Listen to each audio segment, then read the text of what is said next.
We do have accountability meetings where we call our WIGs, our wildly important goals, where there's metrics that have to be hit. So it's not necessarily every time I'm going out doing something or prospecting that I'm with or partnered with somebody, but in the same sense, being held accountable is most of the job.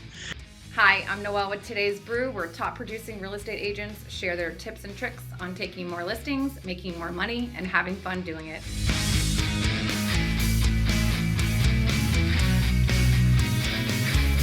On today's episode, we welcome Corey Worrell. Corey, how are you? I'm good, Noel. How are you? I am great. Thank you for coming on today. Absolutely. Can you Thank you for tell us having a me. little bit about your market? Yeah, Grand Rapids, the West Michigan uh, market in general. We're experiencing a little bit of a buyer advantage season right now, kind of since the fall, late fall till about projecting till the end of December. But we normally settle in heavily into seller's market for the last, since COVID essentially. So Mhm. But you've seen a little bit of change since the fall? yeah, absolutely, absolutely.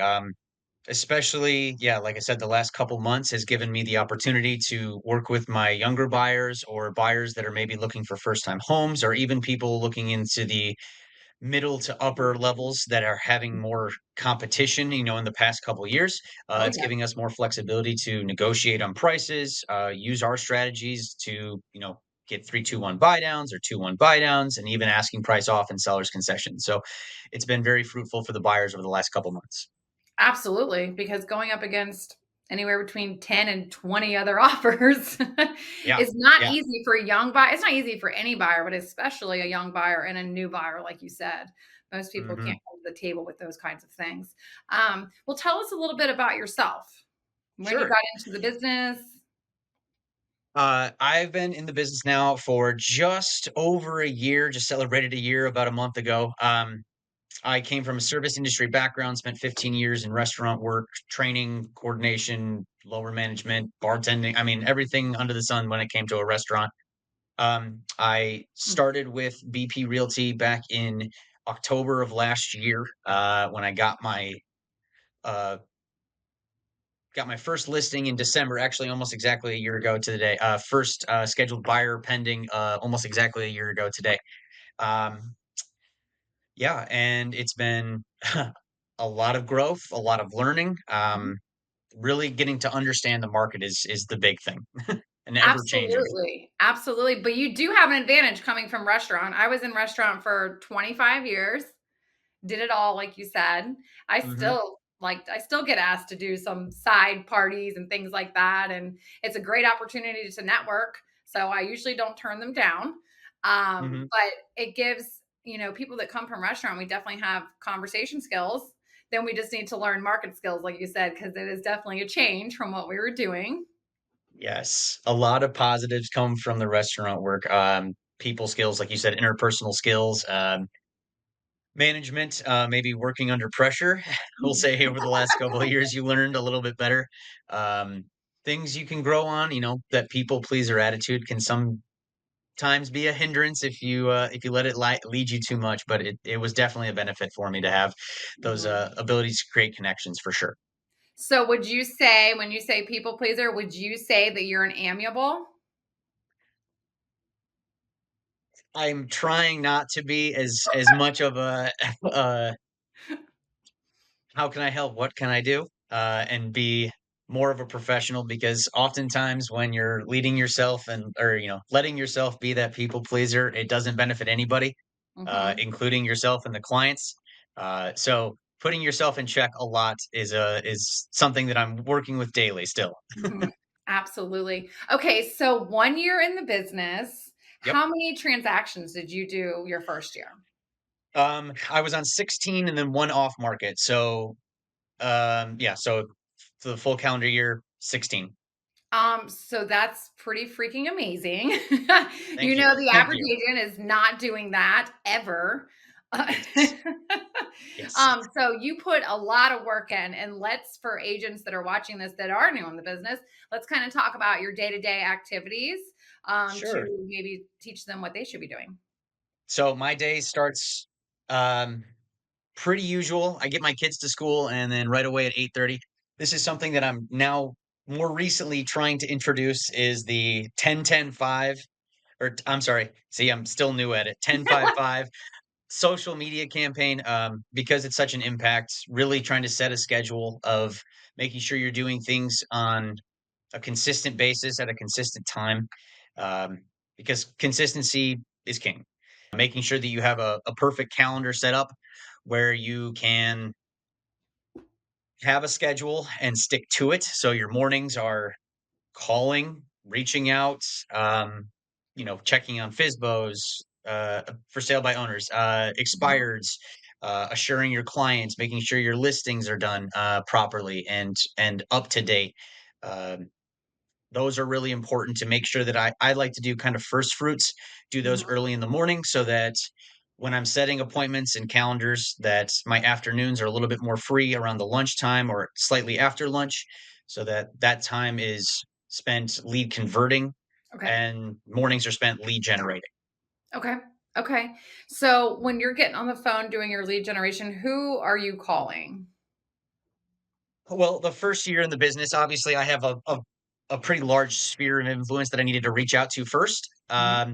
That was first and foremost, because you want someone that knows, likes, and trusts you, or at least that we at BP kind of reference it as a triangle of trust. If it's not someone that I know directly, it's Mhm. someone that I know in contact with frequently that can refer to somebody else.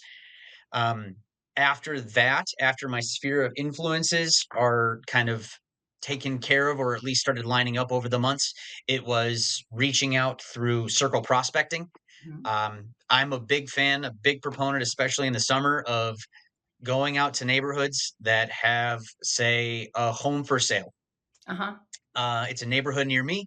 I throw on my blue suede shoes and I go for a walk and I start knocking on doors, really introducing the neighborhood to what benefits and what potential and value that you could bring to them with this Mhm. house on the market, what that could mean for them. So how successful is that for you, the door knocking? I love door knocking. I'm just curious, how many have you obtained listings from this? Uh, I've gotten so in indirectly, yes. Mhm. Two have come from that. Indirectly through door knocking led to a referral, led Okay. to a listing that's will be coming, but they were the buyer. So it was kind of a yes and kind of thing. So that single door knock led to a buyer and then a future listing that's going to be coming up here in January. So Hey, that's the name of the game. So yeah, that's a right, big yes right there. You'll take the listing and the buyer and go right, knock around exactly, like you said. exactly. Um, okay, so what about coaching? Are you in coaching?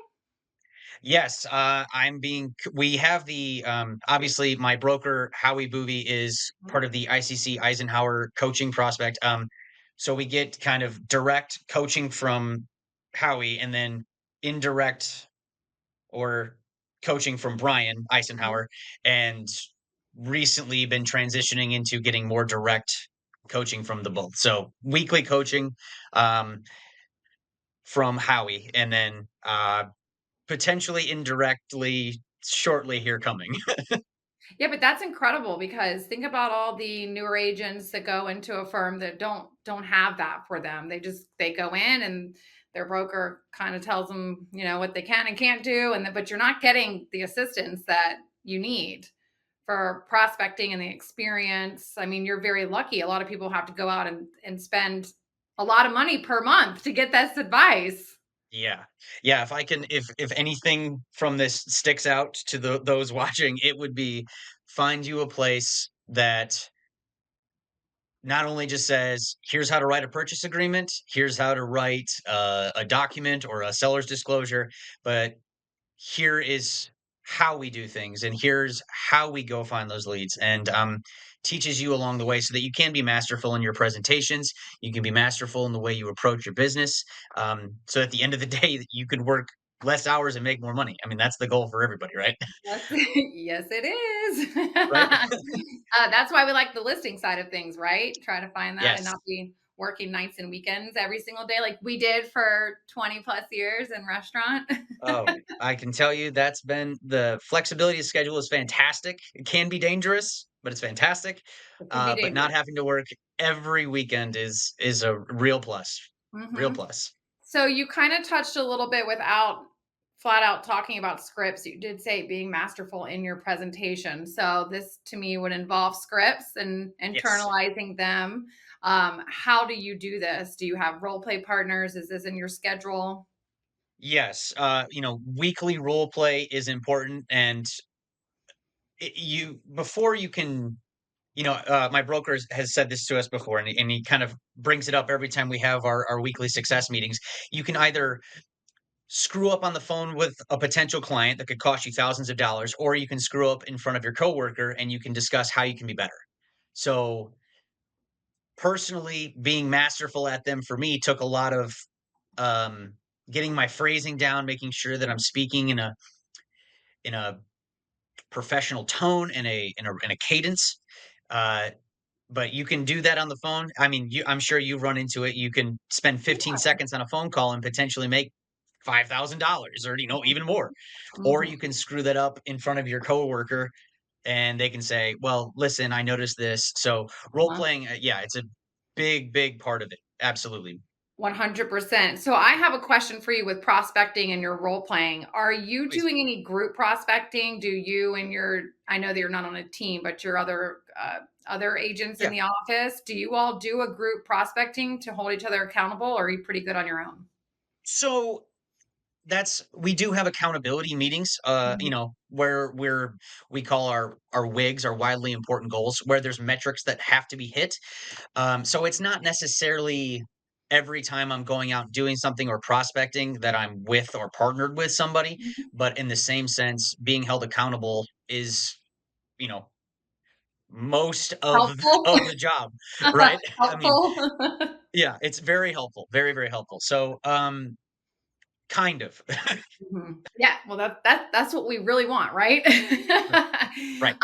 So you basically telling a new agent, you would not tell them to do just one thing, right? You would tell them to get on the phones, you would tell them to door knock, get on social media.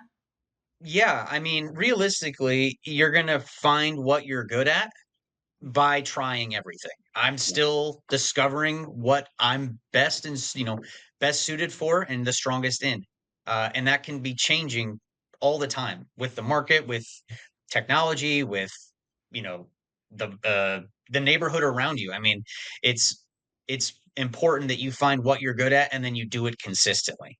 Um, because at the end of the day, if you're just harping on cold calls because that's what you heard to do, but you're not practicing your scripts or you're not mastering your presentations, then it's you're beating your head against a wall. Um, it's yeah. important to do what you're good at and what you're comfortable with, and get really good at it in order to make the most impact. Well, Corey, if we want to send you some referrals, how can we do that? You can contact me at BP Realty or Corey W at bprealty.com. Otherwise, my landing site is Hudsonville Area Homes for Sale. I'm on Facebook. I'm on Instagram. I'm in Jenison. Love it. Thank you so much today. Thank you, Noel. I appreciate it.